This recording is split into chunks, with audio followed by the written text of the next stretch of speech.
Hello everyone, I'm Andrew Leonard. Welcome to VAFA TV News. Thanks for joining us. We're going to take a look at some of the stories that have been happening in the VAFA through the pre-season as we lead in to the 2013 season. Only a few weeks to go now, Easter, and then it all happens round 1, April 13. We certainly can't wait. We've been fortunate enough to catch up with the new president of the VAFA, Mr. Michael Hazell. We had a sit-down interview and talked with him about a number of things, including the media reports about the Western Region and the threats that have coming out of the Western Region Football League. And also we had a bit of a look at how he went on the field when he was playing back in the VAFA. For those that don't know, you've got a bit of a storied history in amateur football. Just go through some of your career. Yeah, look, I'm very lucky to have a long career in the VAFA.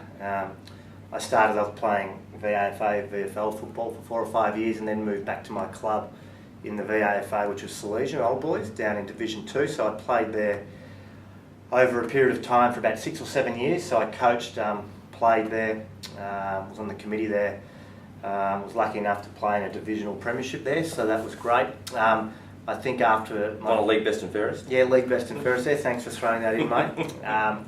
Good of you to put that in. In from Stevens. Stevens, the nut goes up. The nut! He's paid it! And he's cramping. The nut's got cramp. The nut has cramp. Been cracked. Water boys are out, the trainer's out, Chrissy Canavan's out. They're all out. Salesian's most important player, best and fairest winner. Looks likely to take out the comp best and fairest too. Then after a few years there, I decided that I wanted to play a higher level again. So I went to Old Melburnians at the age of about 25, who were in A grade at the time. The coach who was there was an ex-Salesian boy, Neil Ross, and ended up playing there for 5 years. So had a really good time at Old Melburnians, had plenty of ups and downs, a couple of grand finals, a premiership, but also a relegation from losing points from the VAFA. So I had a really good time at Old Melburnians. But look, after my time at Old Melburnians, I went back to Salesian and I coached and played there for a few more years. So had a really good time at both those clubs, and then was pretty much retired. In fact, I was well and truly retired, and I wasn't saying I was coaxed out of retirement, because at 35, I wished I could have still played forever. But I came back and played a year with St Bede's with a few friends who I played with at Old Melburnians, funnily enough, and played 1 year there. Didn't play many games. I think I played maybe 7 or 8. The old chassis wasn't giving me much joy, but was lucky enough to play in their Premier A Grand Final in 2008. So that was a really good end to the career. The VAFA is a very strong competition, but there's always threats and challenges there, and one of those is the Western Region. And how do you see the VAFA's role in the Western Region? We've got a number of clubs out there. Recent media reports suggest that those clubs might be wanting to go and join the Western Region Football League. We obviously want them in the VAFA. As the board, do you have a stance and do you have a vision on how you see the Western Region of Melbourne? Yeah, look, I mean, the Western Region is a challenge for us.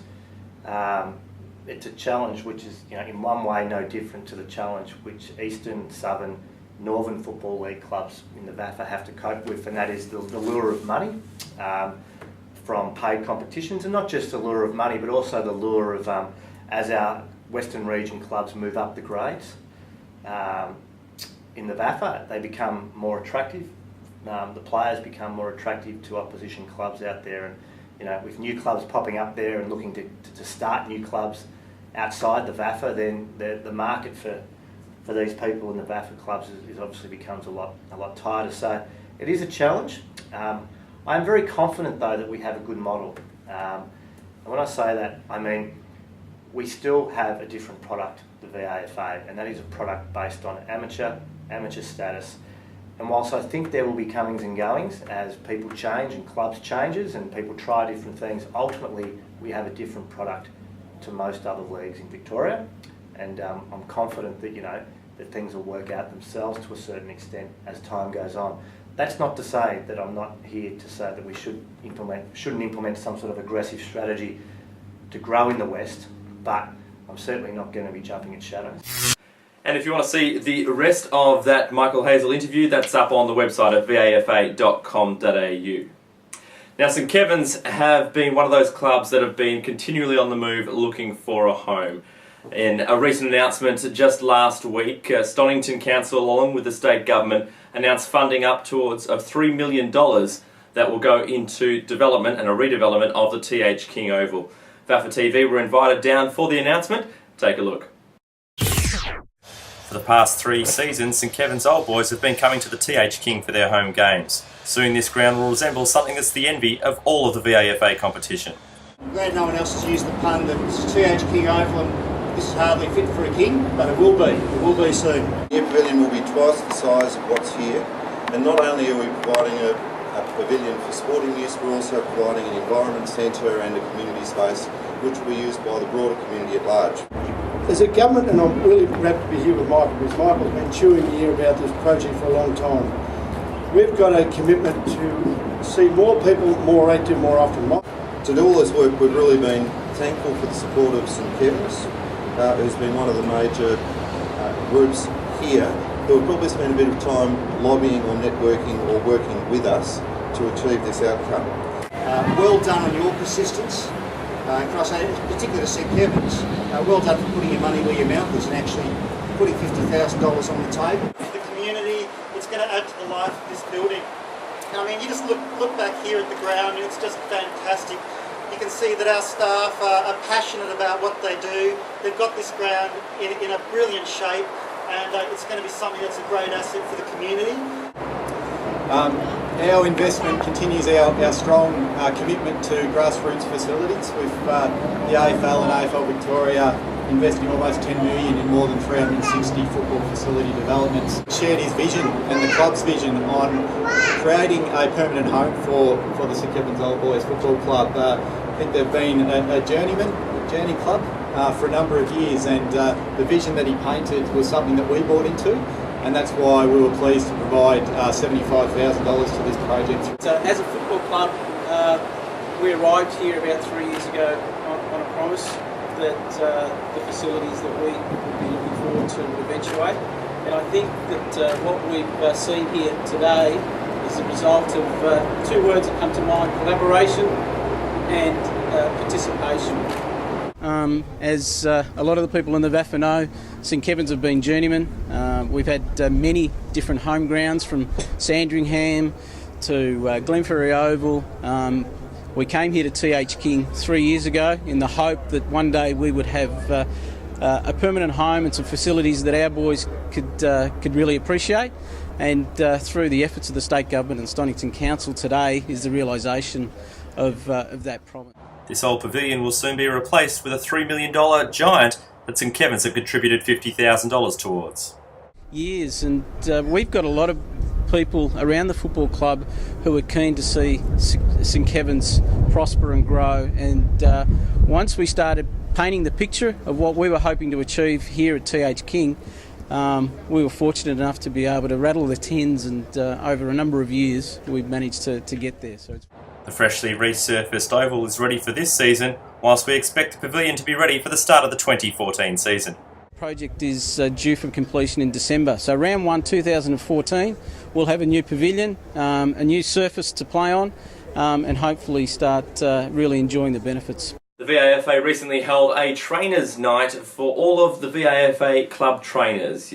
Each club was allowed to send as many trainers along as they liked, and they were invited to attend the Life Care Centre on Wattle Tree Road in Malvern. So Life Care, one of our partners here at the VAFA, were able to host that event. Club Warehouse were also along to provide the strapping, and there was some great advice shared by some experts in the field helping out all of our trainers. We went along and had a look. Take a look now.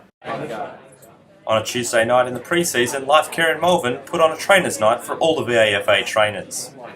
3 years we've been looking after the VAFA now. We got associated with it when we started our casualty down at Paran 3 years ago. It's our 3rd year of running it, and we found the VAFA to be fantastic with their support of us by informing the trainers about what we do, but also generally with the structures and systems they've got in place. They've been really excellent for us. So everyone's different, so we have posteriorly. Yeah, so it's probably a little bit too far, but you're not far off. Okay, so what I'd probably do with him is I'd probably start him here. Yeah. Once again. It was a hands-on workshop where each trainer got to learn new strapping techniques. They are over Metro Melbourne. There's about 14 life care sites. The major site for us is in Paran, where the casualty will be, because we've got radiology downstairs and the attachment to a hospital as well.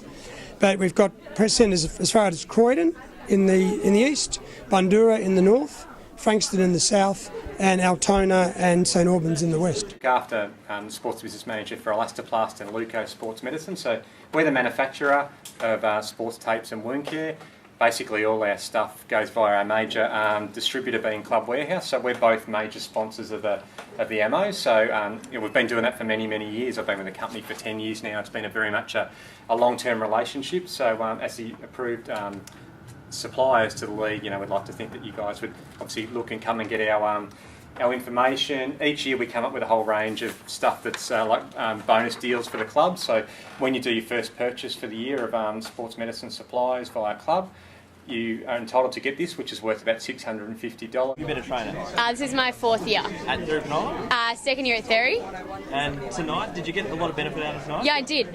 Some of those taping techniques we haven't seen before, so that was really good. 2 sessions were run over the course of the evening, with both being packed to capacity. St Kilda's chief physiotherapist Chris Bell was on hand to deliver instructions on how things are done at AFL Club. Taping on top is going to compress the actual quad to try and reduce any bleed. Really, really simple, really effective for those guys in games. And even post-game in terms of an injury management tool, we'll often get the Luco foam and apply it on their corkies and then wrap them in this area. I think just confidence with retaping and, the more practice you get, the better at it you are. So it's good.